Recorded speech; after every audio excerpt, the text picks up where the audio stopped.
And All right, Matthew, dude. how you doing? Oh, very, very well. How are you, John?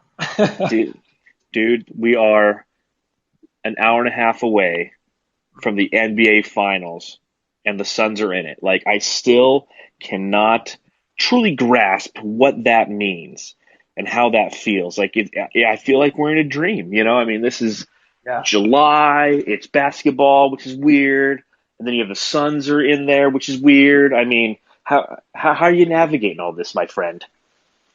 One day at a time. But honestly, like today, so you focus on work and you kind of keep drifting off thinking about it. But like you said, like I don't really believe it till I turn on the TV and they're out there. I keep seeing stuff on Twitter, all of that, but like it's not going to be real until I actually start watching it, and even more real when we go to the game on game two. Yeah, it's so I didn't work today. Like so, Oh no, that's the no, worst thing to do. no. I had some other things I had to take care of today, and I was fortunate enough to uh, be on with Sports Map Radio, Yeah. which is a national radio. They were asking me some questions about the Suns, so that was kind of like my go-to midday. I'm like, okay, I know I'm going to have an opportunity to talk about some Suns. But outside of that, like I just got done with like a 2.5 hour nap because I can't. I'm so jacked, and the anticipation levels are so high right now Mhm. Mhm. that I don't know how to handle myself. And again, it's funny when you sit there and you watch TV and you see the Suns logo next to the NBA Finals logo, and it's just again the surreal is on like 110 right now. And I know that once the tip off begins here shortly, that everything will settle back into place, and that's just another basketball game. And what this reminds me of is when the Cardinals went to the NFC Championship game about 3 or 4 years ago, and when the Cardinals went to the Super Bowl about 13 years ago. It was the same kind of feeling of surrealism and excitement, and I think the difference obviously between this and that is football is so final. It's like it's all this anticipation, and then it's like a 4 hour event. It's over. Like with the Suns, I mean, we have if they sweep them, it's going to be a week. If we don't, it's like 2.5 weeks. You know what I mean? Yeah, exactly. And for it to go any longer, I mean, have you heard if Giannis is playing or not, or is that like right before the starting lineups It's going to are be, announced? it's, they upgraded his status today to probable, whereas it was Yeah. questionable, whereas before that it was doubtful. So we don't know. I don't know if it's gamesmanship on part of Milwaukee. They feel like one of the only advantages that they have in the Giannis situation is knowing his availability. Therefore, they're not going to put something out. It's very Seattle Seahawks ish to like just not tell you what the injury report is. You know what I mean? Yeah. But does it? I mean, doesn't matter because the way Giannis plays too, he needs the ball so much. And I'm not going on here saying like how I said the Clippers are better maybe as a team without Kawhi, just because it's not a ball dominant guy who doesn't like really spread the ball much, and they always had troubles towards the end of the game. And it kind of reminds me of like the Bucks. I know they played the Hawks the last two games, and Trey Young came back in the last game, but he wasn't really 100%. You can totally tell out there. But like if Giannis comes back, there's might be too much attention on him, so maybe that would help the Suns in a way. Right now, I mean, you got this team without their superstar, kind of like us against everyone else in the world kind of mentality, and that could be even more scary than I think Giannis coming back off of an injury. Who even knows? He might not even be like 60 or 70% healthy. Yeah, you don't know his effectiveness. You don't know how he's going to be able to navigate and use his body in this game. And I'm with you there. I mean, the scarier thing from a Suns fan standpoint, thinking about the Milwaukee Bucks, is they've probably really had an opportunity over these past few, 2 or 3 days to hear what the national pundits are saying. And again, as a Suns fan, it's not something I'm used to is having everybody pick us or believe in us. And that those are different waters for us to navigate as fans. And, the Milwaukee faithful and the Milwaukee Bucks themselves are going to use that as fuel to the fire. Like, hey, nobody believes in us. We were one of the better teams this season. We've been the better team over the past 5 years. Of that, there's no Yeah. doubt. But they have that, hey, nobody's picking us mentality. And they showed that they know how to play without Giannis. in those last two games against the Hawks and be productive. You know, Brook Lopez, somebody who, with Giannis in the offense, is primarily somebody who can stretch the floor, play some defense, and hit some threes when needed. He reminded everybody that, hey, this is a guy who scored 20 plus points for 4 or 5 seasons with the Brooklyn Nets. He knows how to put the ball in the hoop. Drew Holiday showed that he, although he had been mired in some mediocrity in this playoff run, scored over 25 points the last two games against the Hawks. They're a team that has confidence without Giannis, and obviously has confidence with him, knowing that they beat the Nets. They beat the Miami Heat pretty easily with his presence. So they've got this kind of duality going on, and knowing that whether or not they're going to have them, they truly know that, but they have confidence in themselves. And that's why it's going to be of paramount importance that Phoenix comes out firing in this game and connecting on their shots to temper that confidence that Milwaukee has in themselves. Yeah, and honestly, the Suns in game ones are very, very good, right? Especially Devin Booker. So he's one Mm-hmm. of those guys to look out for. If you're a Bucks fan, you know he's going to go off. He shows up, he gets his team going, and that's what he did all season long, especially in the first quarter. He was first quarter book, but even in game one, he's game one book. He might go missing because someone breaks his nose, but he always shows up when he's absolutely healthy. He knows exactly how to play within the offense. They're so comfortable together. As long as Chris Paul, can avoid anything else, it's going to be funny to see him and Booker, this whole team, just healthy right now. To see how this offense starts against the Bucks, who is a great defensive team even without Giannis. For them to maneuver their offense and to find the wide open shooters, Jay Crowder, Cam Johnson when he comes in the game, there's going to be a lot of opportunities for these shooters too, without Giannis to really knock down those wide open threes. And we'll see how it goes. I'm looking forward to Devin Booker 40-point game, 35-point game, something like that tonight. Because I think, like as Suns fans, we're kind of used to it now, and it's kind of weird to have that superstar on our side that that can really perform in these high pressured situations. Yeah, if he goes out tonight and drops 35 or 40, like he is cemented as a superstar in this league, period. Yeah. Yep. Because I'm still wary because I think that he is going to be who the Milwaukee Bucks are focused on in this game. I think that you have Drew Holiday, Chris Middleton, PJ Tucker, and you have those guys who are just going to take turns guarding him and then guarding Chris Paul. And the third guy in that rotation is going to probably end up taking McHale or, most likely, who isn't an offensive threat. So they can kind of rest on defense during certain possessions of the game. Let's say PJ Tucker's on McHale Bridges for about 2 or 3 minutes. Okay, now he's on Booker and he's ready to go. And then once he's spent 2 or 3 minutes on Booker, now it's Chris Middleton's turn. So they're going to throw a bunch of looks at Booker and a bunch of bodies who are healthy. And it's going to be up to Devin Booker to try to navigate those different looks and that constant and consistent pressure from the Milwaukee Bucks defense. Milwaukee's also, besides the team that had the best defensive rating in the playoffs thus far, they're the number one team at guarding the 3-point shooters in the corner, which is where Jay Crowder, Cam Johnson, Mikal Bridges, that's where they make their bread. So that's one thing I'm looking at is to see how we perform off shots in the corner, how available they are. Because, as you mentioned, if Jay Crowder, Cam Johnson, Mikal Bridges, if those guys are open and have the ability to cook, it's only going to open up Book even more. Because, again, if you're going to leave Mikal Bridges open in the corner three and he's not hitting it, you're going to continue to do that, knowing you can focus that defensive pressure on Devin Booker. What do you think about our opportunities relative to 3-pointers? I'm kind of like going opposite. I know, like, if they can knock down the threes, I said it'd be huge. But there's one guy I'm looking at, and I think I mentioned it before, who can really throw out the pump fake. If they're good at guarding those corners, like you said, maybe a pump fake would be nice for Mikal Bridges to take it to the hoop. And what we've seen Yes. from him too, like he can really dish the ball out now. I mean, we've seen that sometime where he can pump fake, get to the rim, and maybe even dish it off to Aiton, whoever's cutting. So he's been able to find the guys in the past. It'd be fun to see that back. If we get that back in Mikal Bridges, like this offense overall as a first team unit will be unstoppable. just because you can tell with the confidence that he's playing with, the rest of the team is going to play with confidence. Because I think Mikhail right now is that guy where it was maybe Aiton to get that confidence into, that fire lit underneath his butt that Chris Paul sometimes has to get into him.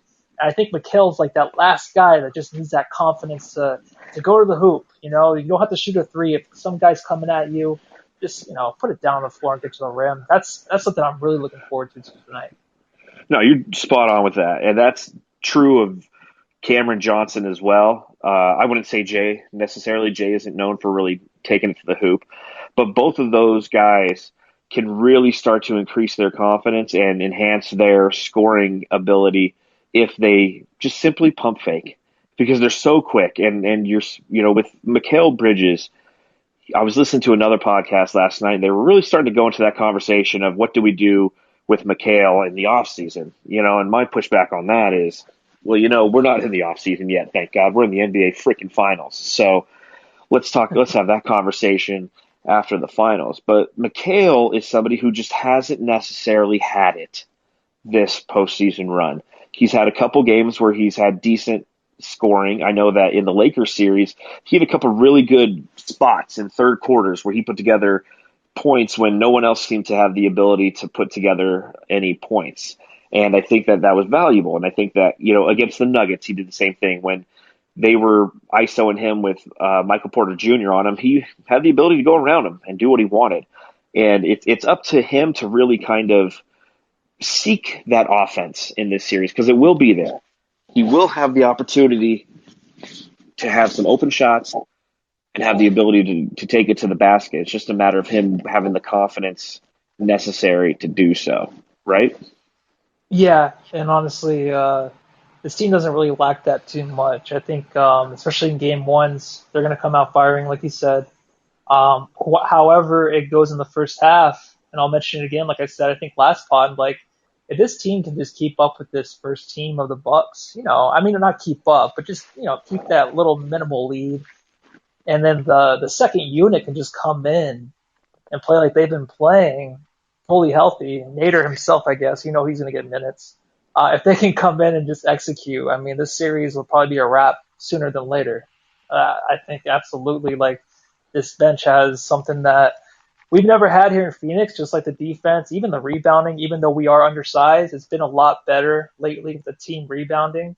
So I think those two things, the team rebounding and the bench, if that is just something that we can execute on, I mean, the series will be over in 4 or 5. God, I hope you're right, man. Well, probably not. I'm uh, just saying stuff. this is a reminder to everybody who is listening along live. We're on the Spotify Greenroom app, so we appreciate you hanging out with us. If you have any questions, you can either type them in the chat or raise your hand and come on live with us and ask us any questions. We'll be on for about another 15 minutes before we settle into wherever we're going to be watching the game and just let the stress levels begin because that's what happens when you watch playoff basketball. Looks like Antonio has a question. Antonio, how are you doing today? Yeah, how's it going? How you doing? How you guys doing? Hey, what's up? Yeah, my question was gonna be a weird question, but it was gonna be, who do you think, who do you think would win in a Royal Rumble between the two teams? But I assume everyone would pick Jay Crowder or Giannis. So who do you think would win in a fight between Jay Crowder and Giannis? Ooh, Oh, that's a great question. So let's that's start with the good. Yeah. Royal Rumble side. So the cool thing about Royal Rumble is it kind of has to do with depth. So I think the Suns win on the depth side. But Hmm. Matthew, who do you got? Jay Crowder or Giannis? I don't know. Well, you've seen Giannis backstage. I think it was last season. They used to do the fake wrestling matches with the mascots, sometimes with just each other. So that was always fun to watch. So he watches. He has a lot of moves. I hate to say it, but maybe Giannis, because I feel like he's just towering more of a physical threat when he walks into the ring, kind of like a Kane or something. I'm a big wrestling fan. I used to be. I don't really watch it anymore. But Or maybe a better matchup would be Jay Crowder and PJ Tucker. oh, There PJ you go. Tucker. Oh man, I'll go Jay Crowder. What do you think, John?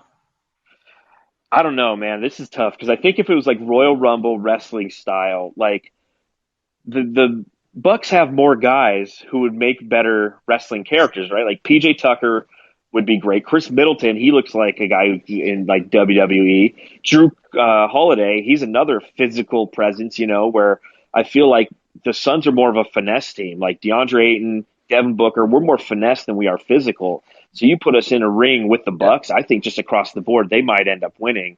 And if it's Jay Mhm. Crowder versus PJ Tucker, I feel like PJ Tucker's one of the guys who like knows all the moves, and if the crowd and can get the crowd kind of going, and then right when you least expect it, boom, you're getting stone cold stunned or rock bottomed, and Jay Crowder doesn't know what hit him. You know what I mean? Even on Jay Crowder's birthday, which is today, I think he I might lose that mean, matchup. you can't count out Chris Paul getting a couple nut shots in there to get the win. Wait, would he be doing the low blows? Like Oh the yeah. ref be looking the other way in a low blow? Yeah, I can see Chris Paul doing that. No, but here's what determines it. You ready for this? I got you on this one, Antonio. The Uh-huh. referee is Scott Foster, so we lose no matter what. Game, Oh set, Oh, wow. match. You know, oh, game over. Wow. oh That's a man. good one. uh, Yeah, he would have the title belt and just knock someone out. Yeah, he'd probably yeah, knock out Jay Crowder. Oh my gosh. yeah. Good call. Good call. Oh Excellent man, I love question, that question, Antonio. dude. We appreciate it. We appreciate you listening to the Suns Jam Session podcast, man. We appreciate it. I thank you guys. Thanks, Awesome. man. That's a fantastic question, man. I didn't even think about that. And that's one of the things you have to think about when it comes to this series is, this is a good defensive team we're playing against. They are going to try different things and throw different looks at the Suns that are going to try to take them out of whack. Now, one thing that we've seen with the Suns through this playoff run is their ability to adjust. I think Devin Booker was saying it in his finals practice media day yesterday, whatever that was. And he said, it's so true what they say when you enter the playoffs. When you win a game, you feel like you'll never lose again. And when you lose a game, you feel like you'll never win again. And that's how Yeah. it kind of felt after that game 5 against the Clippers, right? All of a sudden, everybody thought Phoenix couldn't win. The Clippers have made all the necessary adjustments, and I think that we're going to see a lot of that in this series with two teams that have such defensive uh, versatility. You're going to see moments where you feel like you'll never score again. And the Suns have done that during this playoff runs where they've had quarters where they just can't score the ball. And I think that, again, the goal here for us as fans, and especially for the Phoenix Suns as a team, is to just maintain level headedness and, realize that this is a series. But just don't end up with a wrestling ring in the middle of the arena or we might lose. Dude, it's funny you say that how everyone switches over. It's totally true. When the Suns lost Game 5, even like the last series, not the last series, the Lakers series, it was hard to listen to podcasts because the podcast before they're telling you, yeah, the Suns got this, and then the Lakers would win, and then also the Clippers would win, and it would just be like, oh no, Clippers got this. I think they figured them out, and it's tough to listen to. You just got to turn on the oldies music or something at work and not listen to those podcasts because I'm kind of thinking it. I'm like, oh, what if they figured this out? The whole Ty Lue thing, him being the best coach in the league currently, like you hear that a lot. And what if they turn it around and they win the series, and then you watch the first half and you're getting upset because you think maybe they figured something out? But that's the toughest thing about being a fan, and that's the best reason to be a fan and not a player because I would give up so quickly on myself, going into the next game. But they had the great leaders though, like Monty and Devin Booker, and Devin Booker turned that leader too, silently, sneaky, just kind of turning into that leader we've always wanted him to be.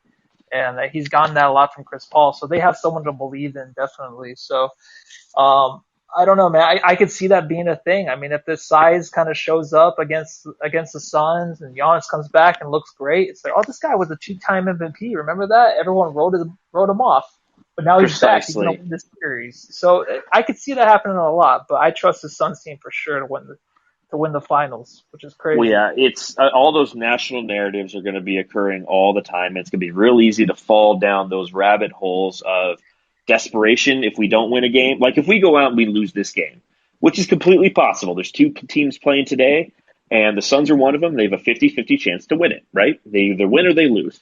And the Milwaukee Bucks are in here in the NBA Finals for a reason. They're a very good team. They're a team that at the beginning of the season, if you told anybody that the Bucks were going to be in the NBA Finals, not one person would have doubted you. Okay? They're a quality opponent. And if the Suns lose this game everybody's going to jump off the cliff and it's over, and you lost home court advantage and yada yada yada.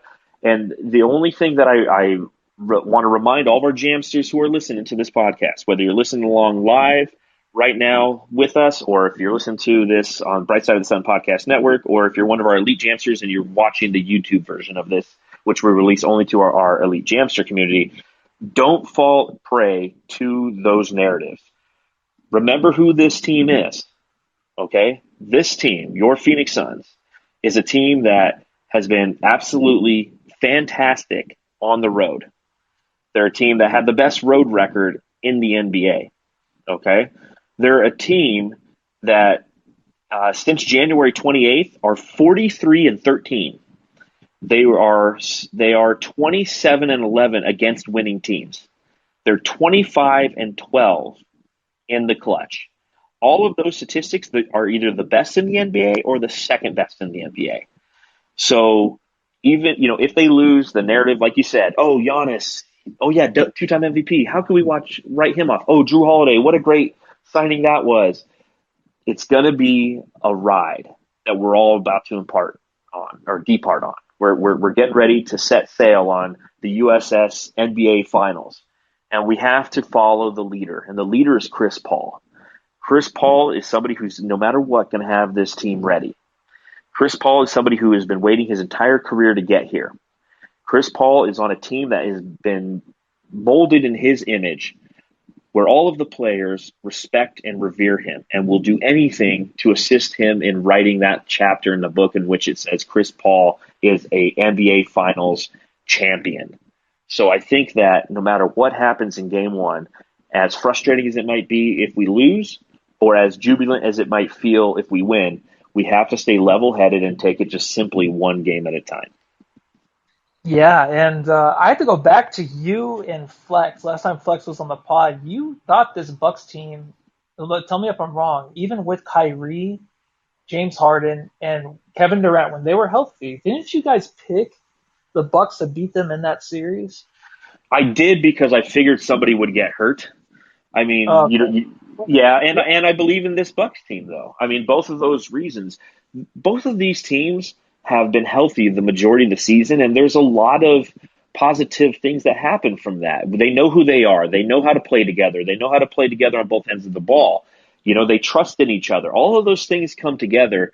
So if you sit there and you try to approach a season from a load management standpoint, you're already setting yourself up for failure. I mean, this is a team led by Chris Paul who's like, no, I am playing every chance I can, because he sees the value in that. Yeah, and it's something to do with the injuries and stuff of late. I don't even want to get into that, but the injuries, it doesn't matter. That Nets series, like the Bucks, if you're a team and the other team loses their stars, mentally it is hard to probably get prepared and be like, you know what, this is probably a rollover. We can win this. To get over that, and then plus the Nets being a team that's like, it's us versus everybody again, then that's hard to beat. I don't care if it took them 7 games and they barely, 7 games and they barely won by a toe. Like, it's very difficult to beat those teams, especially led by the best player in the NBA at the time. So the injuries itself, I don't care. This team is ready to play. That's why I said it's going to be very difficult. But we'll see, man. There's a lot of stuff, but yeah, let's go Suns. well, it's funny because I just had this great speech on how to temper our expectations. And no matter what happens tonight, we'll go live on YouTube like we do after every game and record the podcast, and I'll be jumping off a cliff or I'll be overly jubilant. Like, I just won't be able to help myself. Like, it's just, it's the natural emotion. The best part of those pods is if the Suns lose, we can just let Dave King, Espo, and Saul just go at each other for 30 minutes. Just take each other's heads off. That's the best part of the Suns loss. But I don't know. I don't know what's going to happen. But anyways, something to look forward to, guys. All right. Last thing before we get out of here. What's your final prediction for tonight? I want a score, Matthew. I want a score. You want a score? All right. Yes. Suns 113, the Bucks 99. Okay. 14-point victory for the Suns. Wow. Yeah. Okay, I dig it. Okay, I think the Vegas odds have it at like 5.5 for the Suns. Yep, 5.5. I'm gonna go with the Suns 109, the Bucks 99. I like the 99 from both of us. I think we'll Okay. both let's just fall on that number. Bucks don't get 100 tonight. Let's go for that, huh? All right. Yeah. So it'll be 109 to 99. Jake Crowder has a 4-point play to end the game. So There you go. Because it's his birthday. Happy birthday, Boss Man there you go. 99. Yep. So fantastic. Well, on that note, ladies and gentlemen, we're going to go ahead and get out of here and get ready to watch the game. Matthew, where are you watching the game tonight? I will be watching at my parents' house. My nephew will be over there. He is 7. Time to get him into some Suns basketball. Oh man, he's going to remember this for the rest of his life. So good job there. Or I'll be not. watching He'll it. start playing video games. Or you're watching at home tonight? I'm watching it at home tonight. So All right. just me and a can of beer and my wife who will be on TikTok the whole time. So Oh, this is a reminder to everybody who's listening. Please subscribe to the Bright Side of the Sun Podcast Network wherever you get your podcasts. Leave us a 5-star review on Apple Podcasts. We'll go ahead and read those right here on the show. You can follow the show at Suns Jam on Instagram and Twitter. You can follow me at Darth Voida. You can follow Matthew. Matthew Lissy. And on that note, let's go Suns, baby. Let's go Suns. Everyone go home and watch the Suns game. Okay, take care, everybody. Thanks for joining.